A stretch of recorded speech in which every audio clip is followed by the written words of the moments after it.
Junior ডাক্তারদের এখনই কাজে ফিরতে হবে। মঙ্গলবার বিকেল 5টার মধ্যে জুনিয়র ডাক্তাররা কাজে যোগ দিন, তাহলে তাদের বিরুদ্ধে কোনো ব্যবস্থা নিতে পারবে না রাজ্য সরকার। সোমবার এভাবেই হুঁশিয়ারি দিল সুপ্রিম কোর্ট, বেঁধে দিল আন্দোলনরত জুনিয়র ডাক্তারদের কাজে ফেরার সময়সীমা। সুপ্রিম কোর্ট কার্যত বলে দিয়েছেন যে কালকে 5টার মধ্যে যারা কাজে জয়েন করবে তাদের বিরুদ্ধে কোনো রকম কোনো আইনানু ব্যবস্থা নেওয়া যাবে না। 9 আগস্ট আরজি করের মহিলা চিকিৎসকের দেহ উদ্ধার হয়। তারপর থেকেই টানা কর্মবিরতিতে জুনিয়র ডাক্তাররা। এতে অনেকেই ভোগান্তির শিকার হয়েছেন। জুনিয়র ডাক্তারদের কর্মবিরতি তুলতে একাধিকবার বার্তা দিয়েছে রাজ্য সরকার। 22 আগস্ট কড়া বার্তা দেয় সুপ্রিম কোর্টও। তারপরেও জুনিয়র ডাক্তাররা কর্মবিরতিতে অনড়, ফলে রোগী ভোগান্তিও চলছে। এরই মধ্যে আরজি কর নিয়ে সোমবার শুনানি ছিল সুপ্রিম কোর্টে।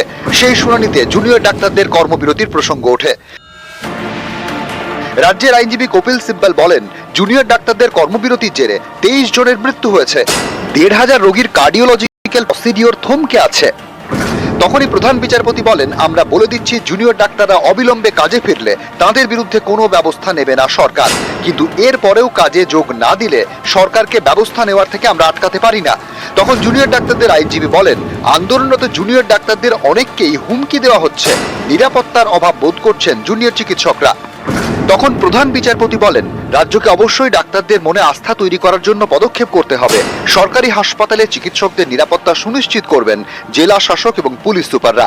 পুরুষ এবং মহিলা চিকিৎসকদের আলাদা ডিউটি রুম ও টয়লেটের ব্যবস্থা করতে হবে। সিসি ক্যামেরা বসাতে হবে। আমরা নিশ্চিত করতে চাই জুনিয়র ডাক্তাররা কাজে ফিরছেন। বাইরে পরিষেবা দিতে পারলে ভিতরে গিয়ে পরিষেবা দিতে বলুন। দায়িত্ব পালন না করে আন্দোলন বরদাস্ত নয়। সিনিয়ররা কাজ করছেন বলে জুনিয়র ডাক্তাররা কাজ করবেন না, এটা চলতে পারে না। জুনিয়র ডাক্তাররা কাজে যোগ না দিলে রাজ্য যদি পদক্ষেপ করে তখন তাকে দায়ী করা যায় না। আমরা সময় দিচ্ছি, তার মধ্যে ব্যবস্থা নিতে বলেছি। জুনিয়র ডাক্তারদের এখনই কাজে ফিরতে হবে। মঙ্গলবার বিকেল 5টার মধ্যে জুনিয়র ডাক্তাররা কাজে যোগ দিলে তাদের বিরুদ্ধে কোনো ব্যবস্থা নিতে পারবে না রাজ্য সরকার। নিরাপত্তার ব্যবস্থা করার পরেও যদি আবাসিক ডাক্তাররা কাজে যোগ না দেন তখন তাদের বিরুদ্ধে অ্যাকশন নিলে কিছু বলার থাকবে না।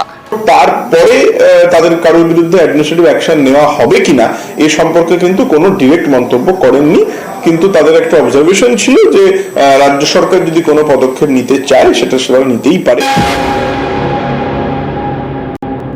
সুপ্রিম কোর্ট ডাক্তারদের রিকোয়েস্ট করেছে জুনিয়রদের কাজে জয়েন করার জন্য।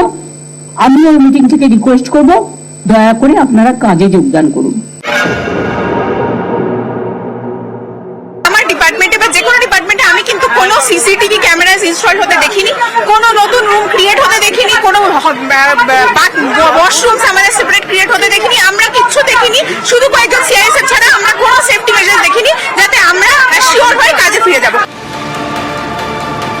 নিউজ 18 বাংলা।